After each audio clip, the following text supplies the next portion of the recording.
Os socialistas reuníronse con representantes da Asociación de Doentes Afectados pola COVID persistente logo de coñecerse recentemente que o Sergas decidiu pechar no Chúo a unidade multidisciplinar que atendía a estes afectados. Que non hai desmantelamento, que hai reorganización. Non hai reorganización.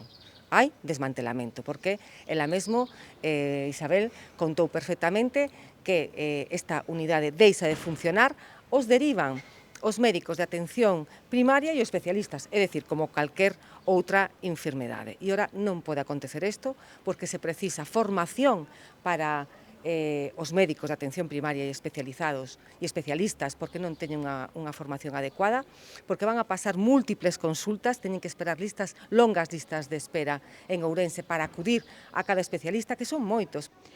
Ante esta situación, os socialistas presentaron unha batería de iniciativas co obxectivo de que se reconsidere a decisión tomada e se presente unha reorganización real destas unidades, en función da demanda existente de pacientes post-COVID. A nosa enfermidade é unha enfermidade invisible, complexa, nova e con un montón de síntomas e agora mesmo pois a atención que precisamos non existe. Somos pacientes multimedicados, multitratados por especialistas. Si as consultas se poden reducir, primeiro, nos gañamos en calidade de vida e o sistema zorra. Entón, desde todos os puntos de vista, é racional.